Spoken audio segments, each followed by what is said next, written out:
Bhargavi LLB ಧಾರಾವಾಹಿ ಇವತ್ತಿನ ಸಂಚಿಕೆ.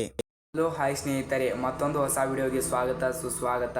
ಇನ್ನೂ ಯಾರೆಲ್ಲ ನಮ್ಮ ಪೇಜನ್ನು ಫಾಲೋ ಮಾಡಿಲ್ವೋ ಇದೇ ಕೂಡಲೇ ಫಾಲೋ ಮಾಡಿ, ಹಾಗೆ ಪಕ್ಕದಲ್ಲಿರೋ ಬೆಲ್ಲೈಕನನ್ನು ಕೂಡ ಪ್ರೆಸ್ ಮಾಡಿ. ವಿಡಿಯೋ ಲೇಟ್ ಮಾಡೋದು ಬೇಡ, ವಿಡಿಯೋ ಸ್ಟಾರ್ಟ್ ಮಾಡೋಣ. ಸ್ಕಿಪ್ ಮಾಡದೆ ಕೊನೆಯವರೆಗೆ ನೋಡಿ. ಭಾರ್ಗವಿ LLB ಧಾರಾವಾಹಿಯ ಒಂದು ಸ್ಮಾಲ್ ಅಪ್ಡೇಟ್ ನಿಮ್ಮ ಮುಂದೆ ಹೇಳ್ತಾ ಇದ್ದೀನಿ. ಈ ಒಂದು ಪಾರ್ಟ್ ತುಂಬಾ ಇಂಪಾರ್ಟೆಂಟ್ ಆಗಿದೆ, ತುಂಬಾ ರೋಚಕಕರವಾಗಿದೆ. ತಡ ಮಾಡೋದು ಬೇಡ, ವಿಡಿಯೋ ಕಡೆ ಹೋಗೋಣ. ಈಗ ಕೋರ್ಟ್ನಲ್ಲಿ ಏನಾಗುತ್ತಿರುತ್ತೆ ಅಂದರೆ, ಭಾರ್ಗವಿಯವರ ಮುಂದೆ ವಿರುದ್ಧ ಪಾರ್ಟಿಯವರು ಏನು ಹೇಳ್ತಾ ಇರ್ತಾರೆ ಅಂದರೆ, ಯುವರ್ ಆನರ್, ಇವರಿಗೆ JP ಪಾಟೀಲ್ ಅವರಿಗೆ ಹಳೆಯ ಕಾಲದಲ್ಲಿ ಒಂದು FIR ದಾಖಲೆ ಆಗಿದೆ ಅಂತ ಹೇಳ್ಬಿಡ್ತಾರೆ.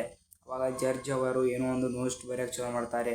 ಅವಾಗ ಭಾರ್ಗವಿ ಅವರು ಏನು ಹೇಳ್ತಾರೆ ಅಂತಂದರೆ, ಈ ಕೇಸನ್ನು ಮುಚ್ಚೋಕೆ ಒಂದು ಯಾವುದಾದ್ರೂ ಒಂದು ದಾರಿಯನ್ನು ಹುಡುಕೋಕೆ ಈ ದಾರಿಯನ್ನು ಯೂಸ್ ಮಾಡಿರಬಹುದು ಅಲ್ವಾ ಅಂತ ಒಂದು ಪಾಯಿಂಟ್ ಉಗದೇ ಬಿಡ್ತಾಳೆ ಭಾರ್ಗವಿ ಅವರು. ಸುಮ್ಮನೆ ಇರಲ್ಲಾರೆ. ಅವಾಗ ವಿರುದ್ಧ ಪಾರ್ಟಿ ಅವ್ರು ಏನು ಹೇಳ್ತಾರೆ ಅಂತಂದರೆ, ಹೌದು, ಇದೇ ನೀವು ಹೇಳ್ತಾ ಇರೋದು 100% ಈ ಕೇಸನ್ನು ಮುಚ್ಚೋಕೆ ಮತ್ತೊಂದು ಕೇಸ್ ಅಂತ 100% ಅಂತ ಹೇಳ್ತಾ ಇರ್ತಾರೆ. ಆ ಸಮಯದಲ್ಲಿ ಏನಾಗುತ್ತೆ ಅಂದರೆ, ಅದು ಕೇಸ್ ಮುಚ್ಚೋಕೆ ಯಾರೂ ಕೂಡ ಪ್ರಯತ್ನ ಪಟ್ಟಿಲ್ಲ, ಸ್ವತಃ JP ಪಾಟೀಲ್ ಅವರೇ ಈ ಕೆಲಸವನ್ನು ಮಾಡಿದ್ದಾರೆ ಅಂತ ಹೇಳ್ಬಿಡ್ತಾರೆ. ಯಾರು ಕೂಡ ಮಾಡಿಲ್ಲ ಅಂತ ಹೇಳಿದ ತಕ್ಷಣ ಭಾರ್ಗವಿ ಅವರಿಗೆ ತುಂಬಾ ಶಾಕ್ ಆಗಿಬಿಡುತ್ತೆ. ಮನಸ್ಸಲ್ಲಿ ಏನು ಹಿಡ್ಕೊತಿರ್ತಾರೆ ಅಂತಂದರೆ, ನನಗೆ ಗೊತ್ತಿಲ್ಲದ ಹಾಗೆ ಈ ಥರವೆಲ್ಲ ನಡೆಯುತ್ತಿದೆಯಲ್ವಾ ಅಂತ ಮನಸ್ಸಲ್ಲಿ ಅಂದುಕೊಂಡುತ್ತಾ ಇರ್ತಾರೆ. ಆವಾಗ ಜಡ್ಜ್ ಅವರು ಏನೋ ನೋಟ್ಸ್ ಬುಕ್ನಲ್ಲಿ ಏನೋ ಬರ್ತಾ ಇರ್ತಾರೆ.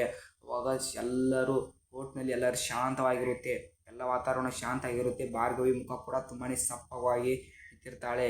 ಇದು ಇವತ್ತಿನ ಭಾರ್ಗವಿ LLB ಧಾರಾವಾಹಿಯ ಒಂದು ಸ್ಮಾಲ್ ಅಪ್ಡೇಟ್ ನಿಮ್ಮ ಮುಂದೆ ಇಟ್ಟಿದ್ದೀನಿ.